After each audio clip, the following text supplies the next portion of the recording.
Sacramento City, California. You're listening to The Second Column with Joe, Mike, Carlos, and Sean.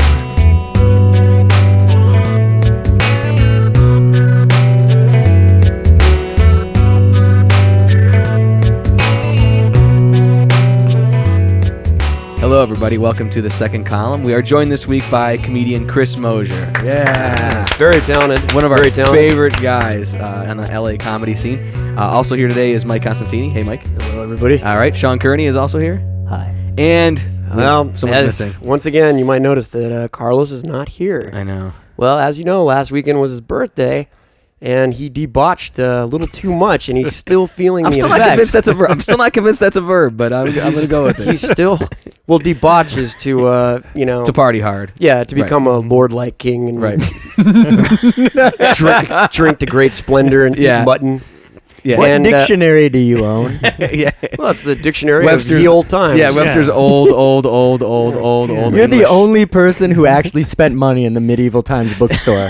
You're the only reason it's open, because that book was expensive. Look, Mom, it's the Complete Idiot's Guide to Mutton. Yeah. Yay. There's a lot of stories of like Henry VIII botching. And, oh, yeah. Debauching. Yeah. No, just botching. He doesn't debauch. No, he doesn't debauch. Because debauch would be like the devolution of it. Right.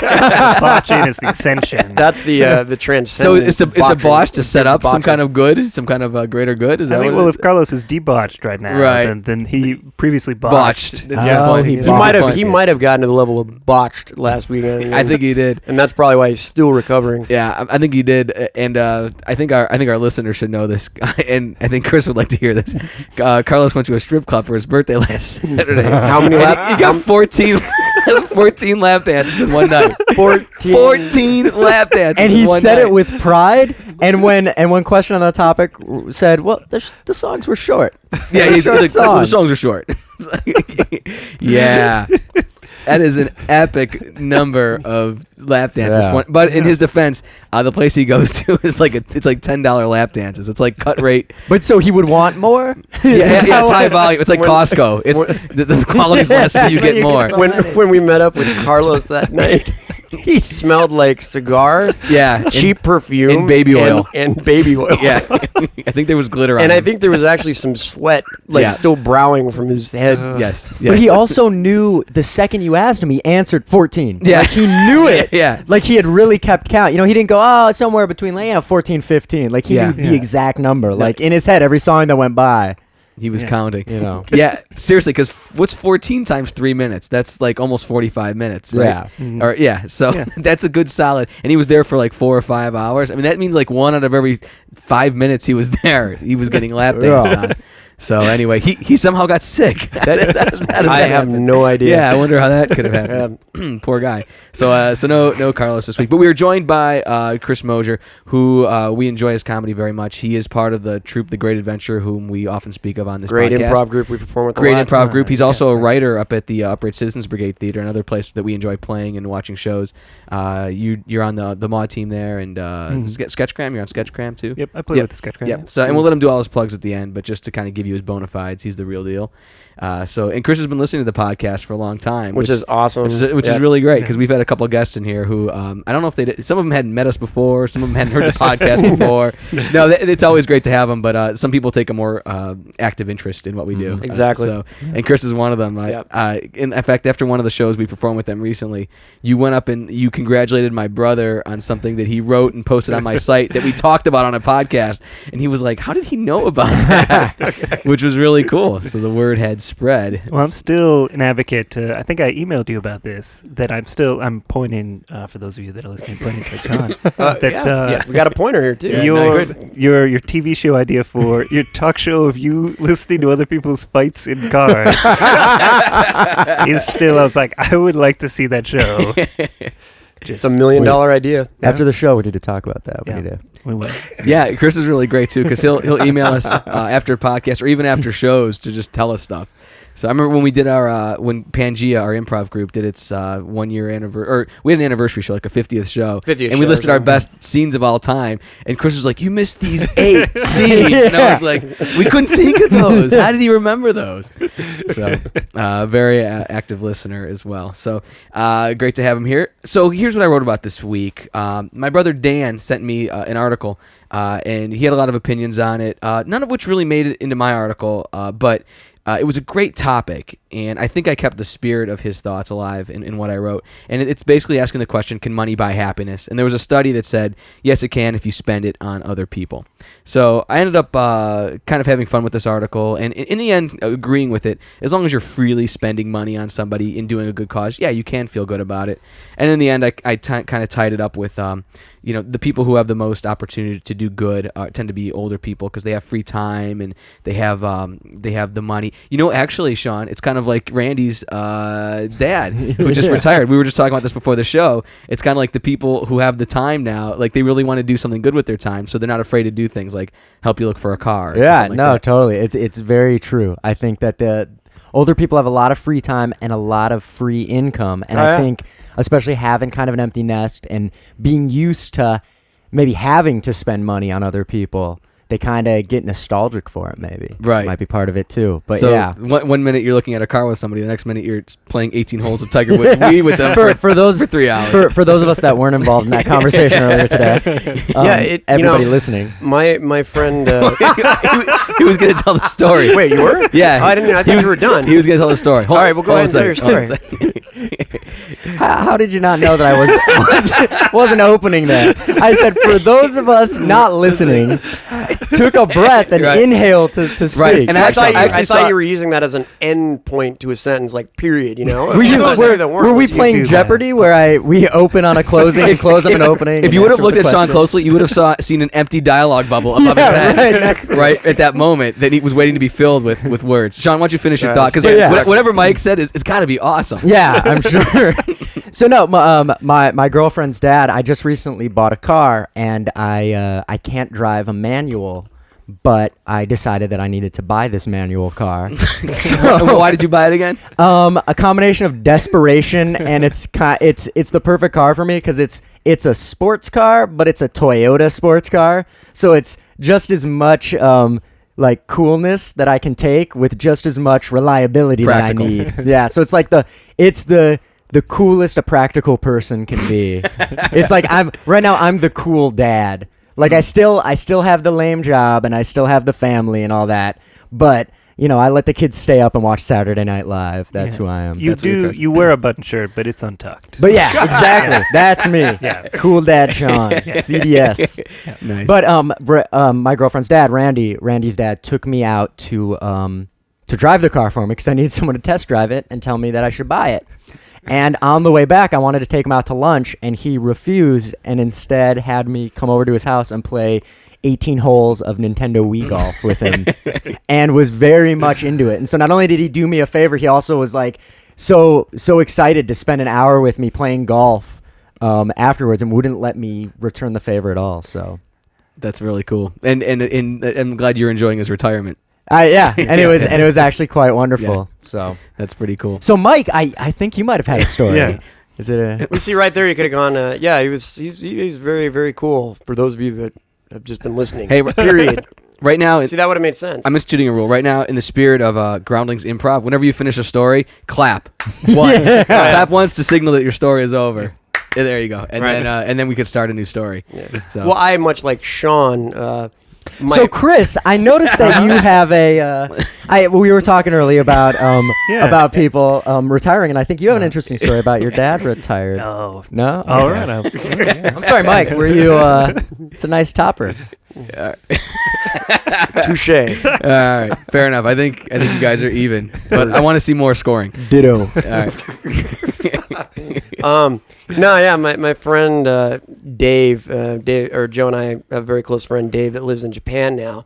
He and I were really good friends all through college and everything, and he left, so his dad and I have a lot of similar interests. Like he likes trains, I like trains. His dad gardens. I got into gardening, so he's been helping me garden. That's 3 straight podcasts with a gardening mention. I'm going to do if for listeners out there, if you hear me say a number, that is my gardening count. Right. I'm starting today. I will end at the end of 2008 on the number 1100. Hey. You'll be smiling when you're eating a nice juicy tomato from my garden. Two. In 2009. That tomato in 2009. So yeah, the other day I went over, and I went over to his dad's place, and I was borrowing a tiller that I'm going to till the garden with. And anyway, we sat around. We had some beers. We talked train movies on Turner Classical Network. You guys talk train movies? Yeah, because they're having like Train Month on the Turner Classical movie channel, And how are you and Carlos friends? The guy gets 14 lap dances in a row, and you sit around and talk about trains with retired men. I don't know. It boggles the mind. I like just the notion that those two things occurred at the same time. That we could cut back and forth between just like, I don't know if it would be like a Raspberry Beret or what song would be playing. Right. Getting a lap dance. Right. And then just flip back to like, no, it's Rita and Yuma, the original, not the remake. That's a good train movie, actually. Yeah. I did see it, and I did like the train in it. I mean, I'm not a fan. I'm not a fan of like old school trains, but I've gotten more into them since I've been talking with Dave's dad. Because like he comes from kind of the steam era, like, and I'm more, the diesel era, and I prefer the diesel era when I model my trains. But yes, I really, I enjoy watching the old movies now. So like, but 310 to Yuma, that won't be on the Turner Classical. No, it's too new. Okay, so the original. Yeah, Murder on the Orient Express was on the other night. Very cool steam engine. Yes. On that train. So when you finish up a conversation like that with Dave's, do you have to take some kind of downer to come off the high? I mean, like, how do you guys come down from that? Because you have to walk the energy off. Dude, it was great. It was like two retired guys just like talking. You are retired. But you know what's drinking beer in the sun, like in the garden, working in the soil. What's really strange though is there's a cool train movie. Well, I saw you that night. After that night, Mike, I saw you, and you also smelled like baby oil, glitter, and perfume, and cigar smoke, and cigar smoke. Yep, that's a horrible place to go. Horrible place. You went to a train brothel, didn't you? It would be cool if that existed. I would probably, it would be kind of cool to see strippers like in front of trains or something interesting about that. Something that could combine the enticing nature of sex, but with kind of, a 4-ton coal rig. Right. Yeah, with the practical ability to move massive amounts of goods across the country in a relatively short amount of time. You get a girl sitting on top of the thing, a little smoke coming out. Yeah.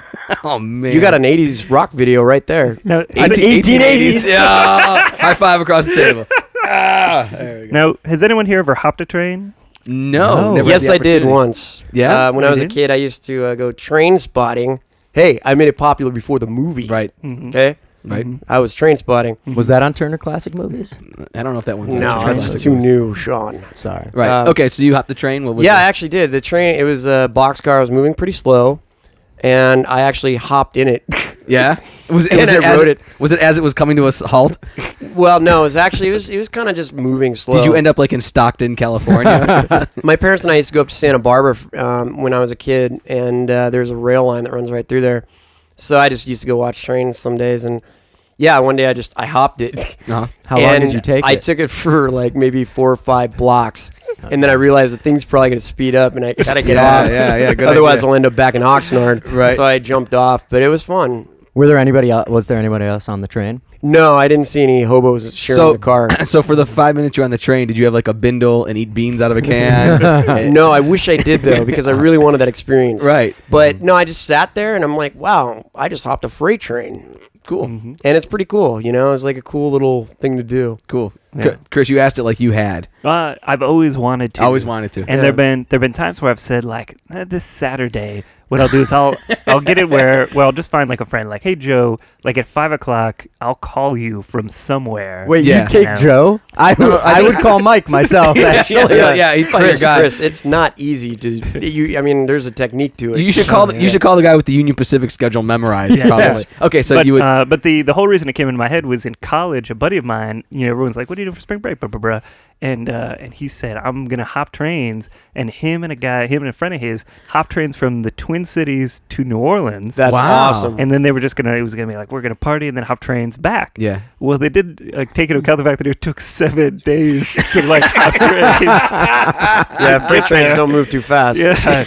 And it's not like you get on one and then you're golden, Right. So it took 7 days to get there. And then they like partied for a day or two.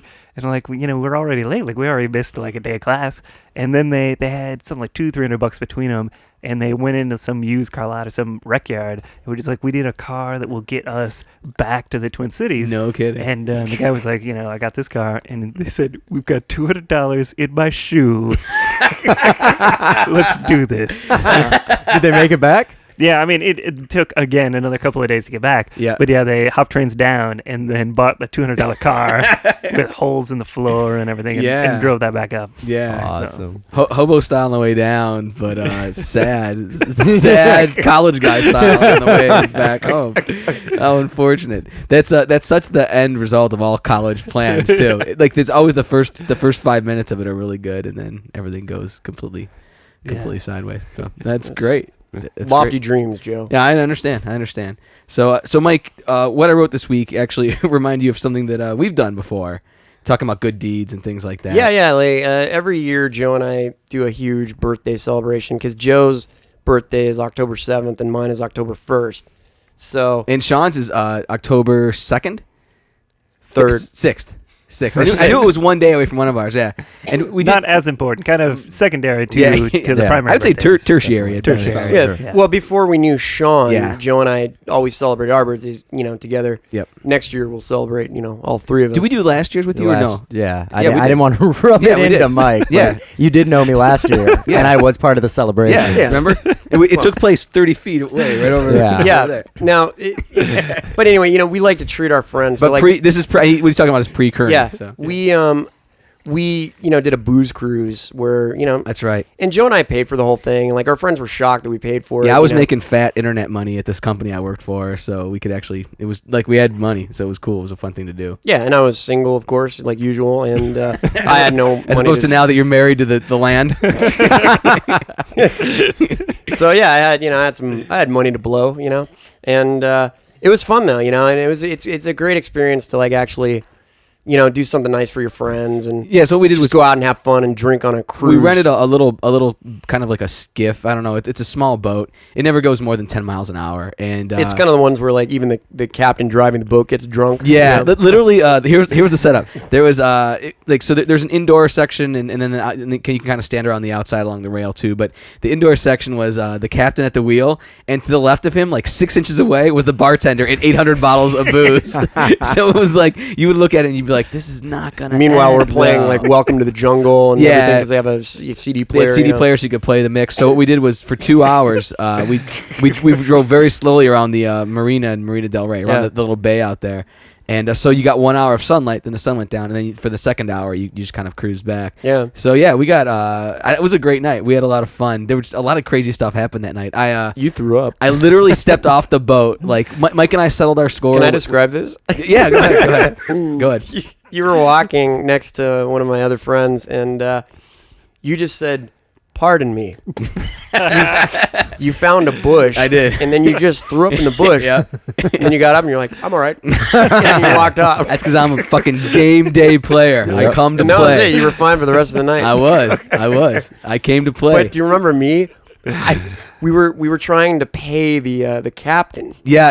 and I was so drunk I took out all my money. Mike just handed me And his I was- wallet. No, I tried like to count it. Yep. And I just ended up throwing the whole thing to you. Yeah, you were just like, here, just take this and figure it out. I can't count numbers right now. Yeah. that was very fun. It was very fun. But the funny thing was the next year, and this was I Well, believe, there was one more story that night. Oh, yeah. We went back to my apartment and partied some more. Then went up to Oh. Barney's Beanery in Santa Monica and partied some more. And a friend of ours ended up passing out in my bathtub and sleeping there all night. and he said because it was cool. He goes, I don't know, it just felt nice and cool in there.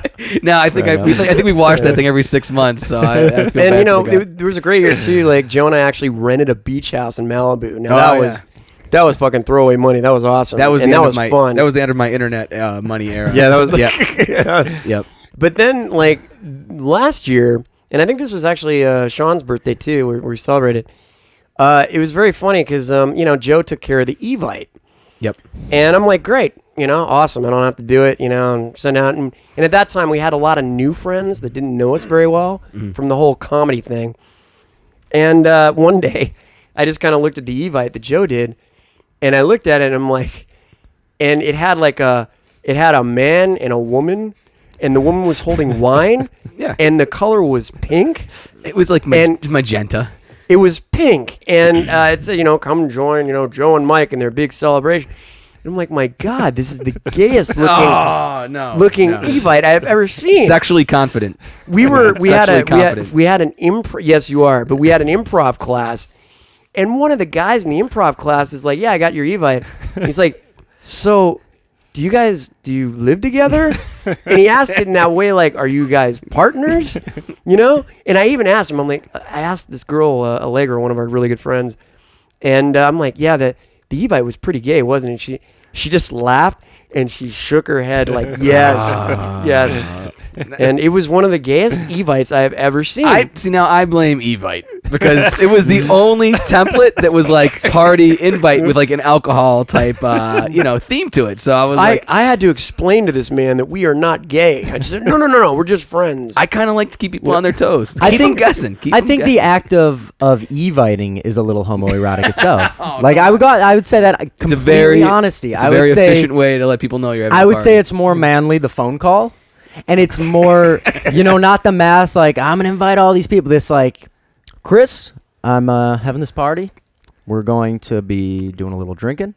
Maybe some women are going to be there. And just wanted to, if you want to come, whatever. The Evite, like, it's got a part where you can RSVP and you rename what it's called. So it's not like yes, no, maybe. It's like, I'm totally cool. I'm lame and got something better to do. Everything about it screams like Oprah. See? Because you can adjust that. I've said this before. I'm about 4% gay. I'm not full blown, but there's like a 4% part of me that's like, I've seen that part. I will.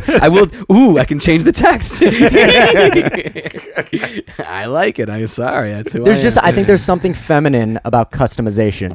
The manly thing to do is that. Well, no, this is what they gave me. This is what they gave me. I'm going to use it as it's used. The feminine thing is like, what if we cut off the edges? Like that's the feminine. What I should have done was wrote like the date and the time of the party and just tied it to a brick and thrown it through people's windows. Or something like that would have been. You wrote something down. The manly thing is to knock on the door. Perhaps you just could have chosen a black background with like white text. Yeah, it's knowing what I know now, it's exactly what I would have done. Bastards. So, I thought it was cool, but it was a fun party anyway. It ended up being a fun party. We ended up having a lot more guys than girls, but that was to be expected. That's all of our parties though. Yeah, I don't know how. Yes, it is. I've never been to a party that was tipped the other way. There was way more girls than guys. Yeah, I mean, in college, I lived in a girls' dorm for a year. Did you really? And there were lots of parties that obviously then it tipped. Wait, how did you work that? How did you the live in a resident girls' assistant? dorm? It was my junior year. I was junior abroad in England.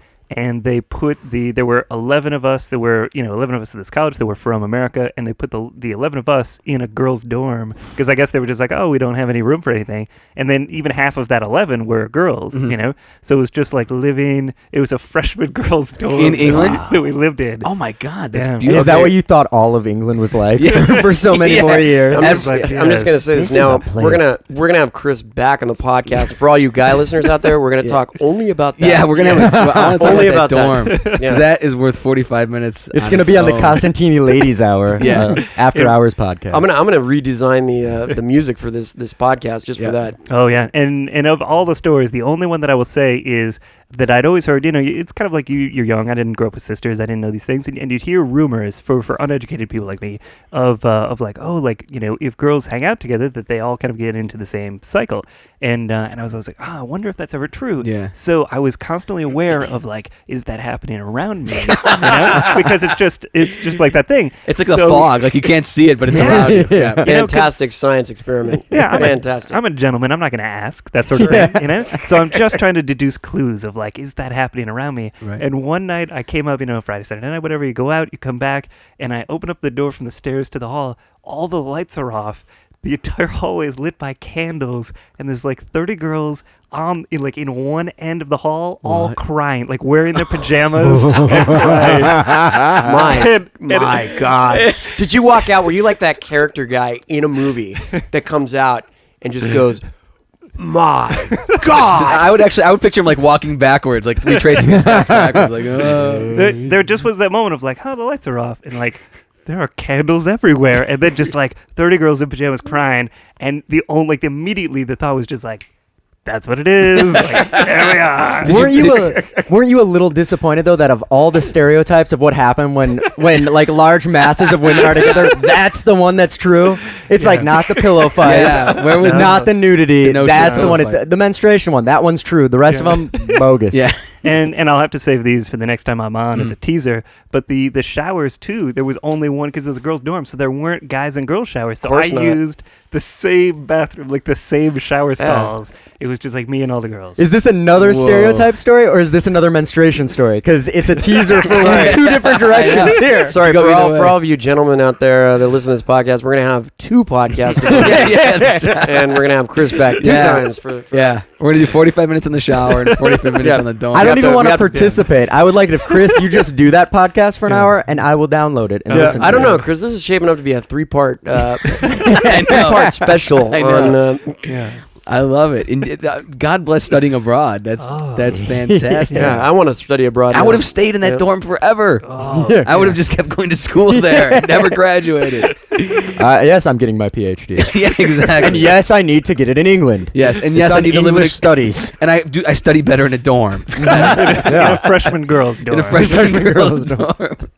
Oh man, that's beautiful. Good stuff. Really good stuff. You before the podcast too, we were talking a little bit, Chris. You're talking about is that what you learned about that cult that we were talking about before? No. There's I just happen to be where my grandma lives. There's a big barn in the summer that sells books, and it's just like remaindered books. This is like Wisconsin area. This is actually in Virginia. Virginia, okay. And it's this huge barn, all these remainder books, and passed a book that just had a picture of a guy, and he was pointing to a sign that said "Join me." Okay. And I was like, all right, I will for $2. I'm in. Yeah. And it was the true story of a fella in England who his grandfather passes away, and he's kind of struggling with like, how do I kind of honor my grandfather's passing, and I didn't know him that well, but I want to do something for him.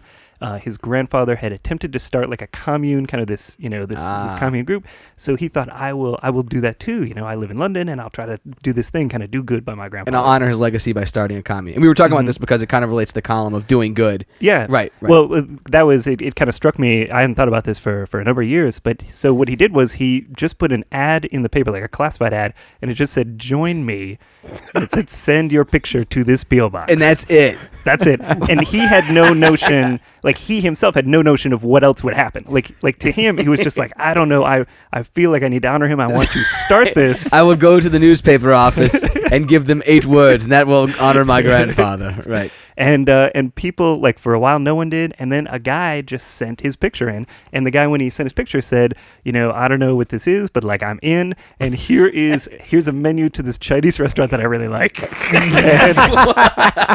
You know what? I would like. Sounds like the worst cult ever. I would like him to be the Hero Styles publicity manager. Yeah, join us. This guy, it sounds like he could just get an army of people under you. Yeah, we have trouble getting 40 people to a show. But that's the problem, is you tell them too much about yourself. Too much information. You tell way too much. So just take out an ad in the paper and just say, go there. Go there. Nice. Oh, yeah. I can see the billboard, Hero Style. No, Too Hero much Style. too much information. Just go That's there. what Hero Style is. What stops people from going to Hero Style See, shows. You That's wouldn't what even you're know what missing. Hero Style is. Now we're getting back to Sean's simplicity-based advertising for anything. It's all man-based. So this sounds like the worst start to a terrible cult. Yeah, and the entire time, like, as he, in the book, he describes it, he has a lot of, like, harebrained schemes, and at the time... Of course. Really? Yeah. At the time, he's on the outs with his girlfriend, and one of the reasons he's on the outs is because he can't hold a steady job because of these harebrained schemes. And slowly, he starts getting more and more of these. Like, he gets 100, and then he gets 200. Wow. And, That's brilliant. Yeah. That's absolutely brilliant. And he's trying to hide all these letters because now he's receiving a lot of letters, and he's trying to hide this from his girlfriend. And eventually, he gets like 1,000 people, that are all part of this. But now all these people are like writing him like, what did I join? What's going on? And some people are like, this is a cult. Like, this is a sinister event. And he's like, no, this isn't a sinister. But he has no idea yet, like what it is. And so with like 1,000 people, he realizes I need a directive. All these people are starting to like fight with each other because he sent out questionnaires like, what would you like this to be about? And so he finally decided like, we need to do good for old men. And then he just told everybody like, on this Friday, you're going to go into whatever whatever town you're in, like step out on the street, find an old man, and just like find some way that you can help that old man. God bless him. Yeah. I had when you first said the that. female population might say it's a bit sexist, but God bless him. When I first heard that, I pictured like one old man kind of walking slowly across the street and 1,000 people like moving towards him, like, let us help you. He didn't realize all the letters were from the same zip From code. the same town. He had only put it in how many newspapers. And It was really there was only one the old local. there was one old guy in that town. That's amazing. Yeah, because if anybody needs help, it's old men who Sure, who generally have definitely. more money and privilege than anybody else in the world. Yeah, so the book's called Joy. I want to read that. Do you still have it? I'll borrow that from you. Yeah, okay, I'm going to check that out because that sounds completely batshit insane. So I Right kind up of- your alley. Yeah, I kind of like that. Yeah, it's very true. And Sean, before you mentioned one thing that you wanted to bring up.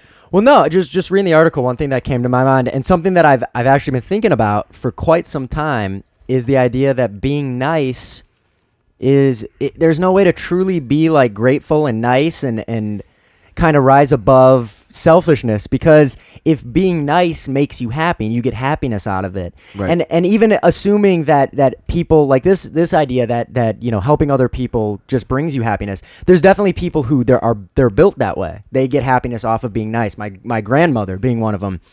If she gets happiness out of it, I would say it's kind of selfish, right? You'd assume. It's an inherently selfish act to help others. This is kind of a Mike Costantini thing. I can't believe I'm saying this. I know. Like, it's kind of, we were all laughing. Now it's quiet. And I feel this feeling like right in my chest, like right below my heart a little bit, Right. that I only feel when Mike talks. You know what that means, Sean? I'm afraid. You found the truth.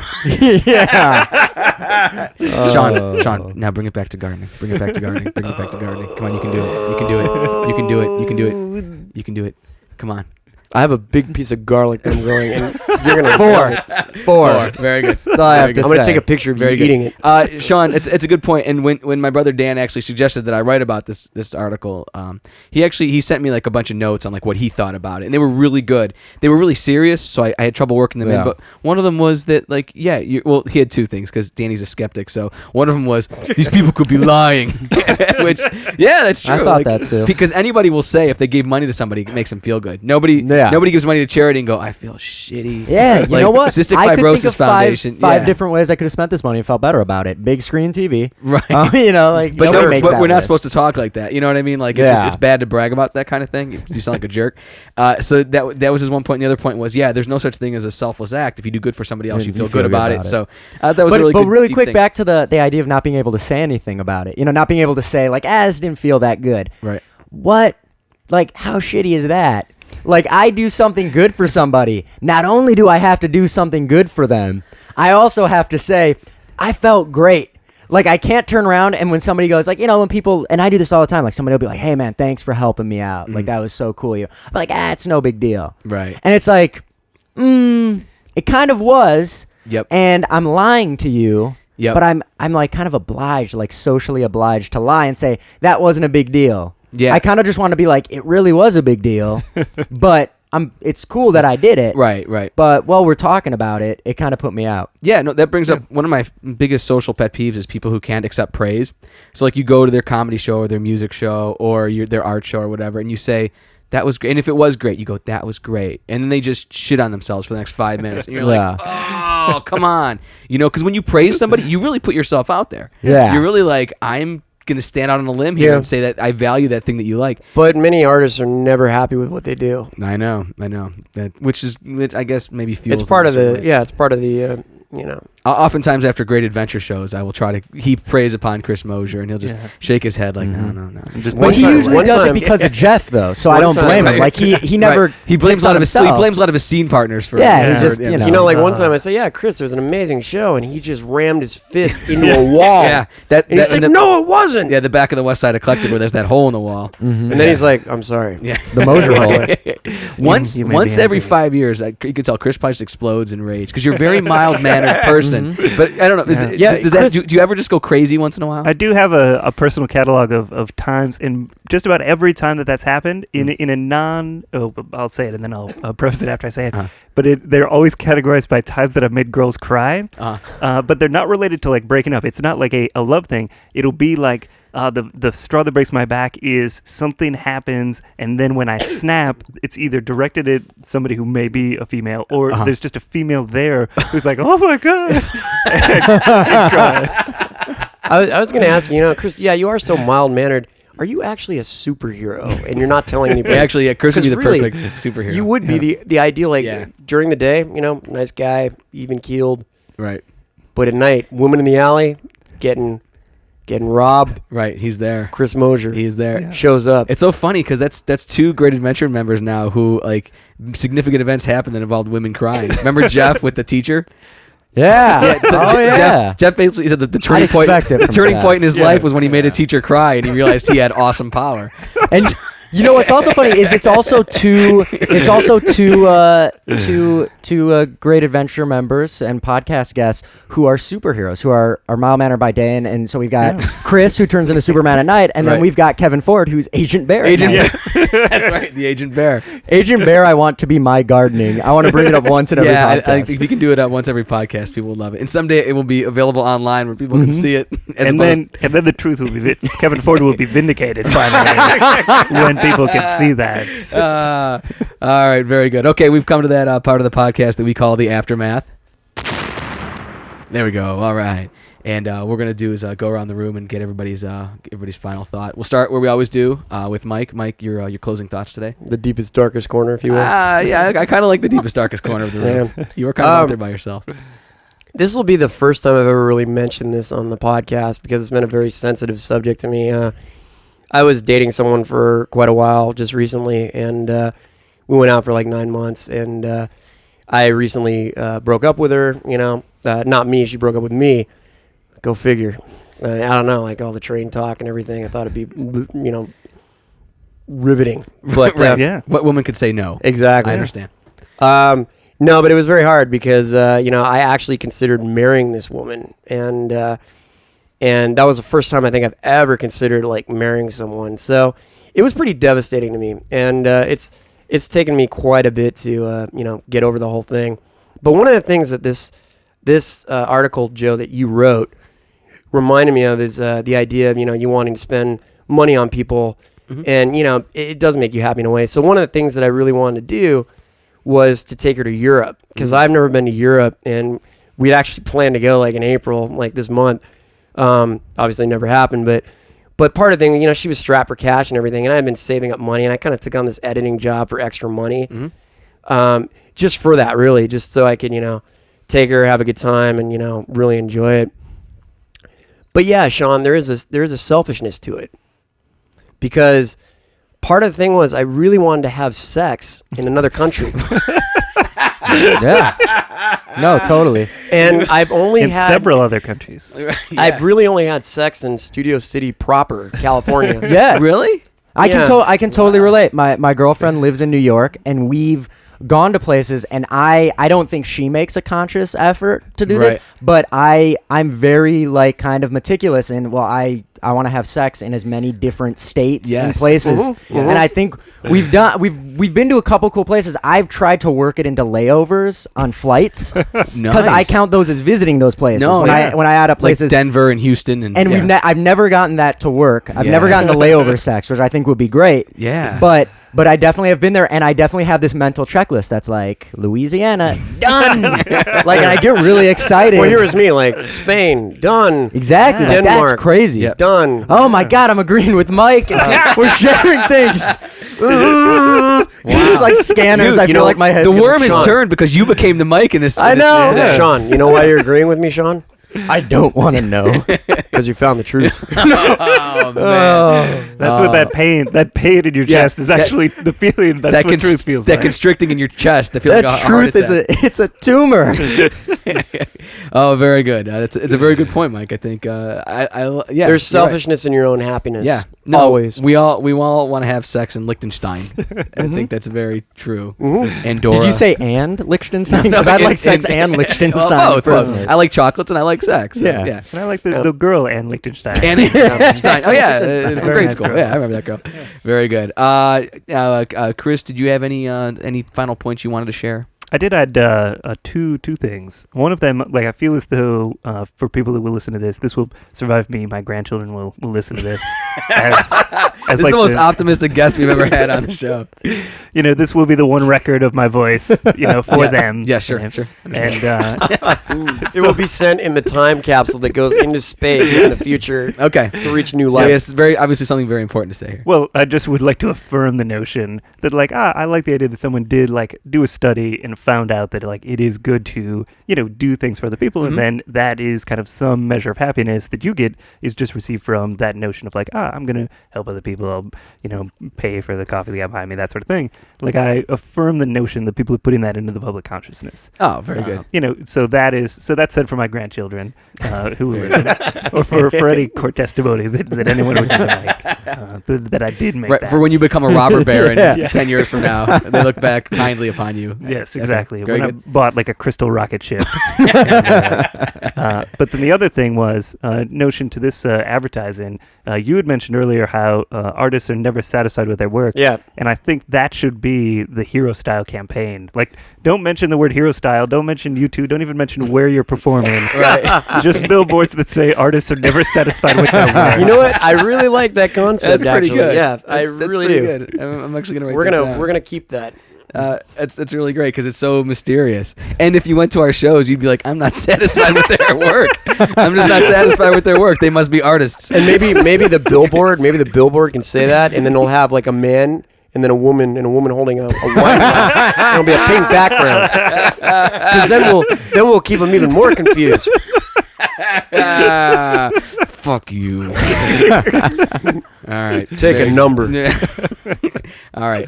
Very good. I'm glad you guys. You know what? This was such a strange podcast because you became the Mike. I took the shit this time, which never happens.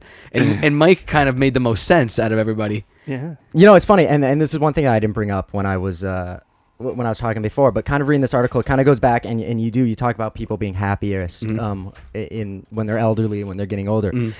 And it got me thinking about my own mortality and just like kind of about life and kind of all about, like, 23 years of age. well, just like towards the end, like living, I feel like I'll probably live to a very old age, and when I get older and I'm kind of at the end of my days, and and I've got nothing left, and I've just got me and my radishes. And wait, hold on. Oh no. Oh Jesus, guys! I think it's over. I think my heart is about to explode. Do do do do do do. Mike, what was it like looking in a mirror for a minute there? What was that like for you? That's pretty dashing. I like looking younger. You think it's pretty dashing when a guy talks about his mortality and radishes? It sounded like a Chekhov play. And I'd also like to point out that Mike got the big callback insult on you. I know. Which usually my job is to get the big callback insult on Mike. I know. Yeah. So it's God. Well played, everybody. Well played. Very good, guys. I'm afraid to go home, guys. I just think I'm gonna wake up in a cold sweat. You're gonna go home, open up your door, and it's gonna be this house. Yeah. And you're gonna be like, "What the fuck?" Yeah, you guys gonna trade plates. There's potting soil on my hands. Where did this come from? Stuff's hard to get out of your nails too. He's back. All right, Mike's back. Good. Sean's back. Mike's back. Very good. Chris, why don't you tell our audience where they can see you on stage, or where maybe they can find your work online, or they can actually find the stuff that I do with the Great Adventure. We play around town here in Los Angeles Fridays, and the easiest way is just to go to enjoygreatadventure.com to find those things. Something that I enjoyed quite a bit that I did back a little bit ago. But if you go to TBS, there's it's probably the easy way to just to Google it. Very funny show on TBS, and there's a kind of a series of sketches where there some folks from the UCB and some other folks. And one of the things that I wrote is part of that very funny show called Future Me. Oh, I saw Future Me. It's really funny. Yeah. It's a very good sketch. You filmed that with was that with Matt Besser? Mm-hmm. Yeah, so with the very funny comedian Matt Besser. Very cool. Right on, Chris. Thanks a lot, man. No, thank you guys. And you can also see Chris on the mod teams that perform like every so often at the UCB theater. But you can go to ucbtheater.com. Yep. And you can see which nights. What's the name of your mod team? We are Old Man Girlfriend. Okay. Which is the best name out of all those teams, I think. That's a good. How'd you guys come up with that name? It was someone mishearing someone else's idea. That was the best one. And it was just one of those where they're like, Old Man Girlfriend, and no one has any idea where it came from. Like, to them, that's the most sensible thing. Yeah. And the rest of us are like, what the? Well, we were not talking about. Like, there was a conversation here, and then there's just this one person who's like, Old Man Girlfriend. And we're like, what?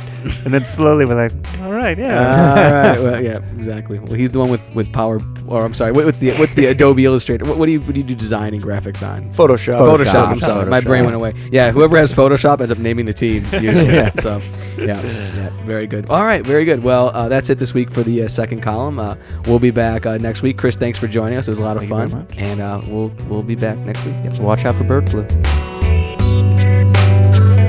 That's all for this episode of The Second Column. For more information, go to joedonatelli.com.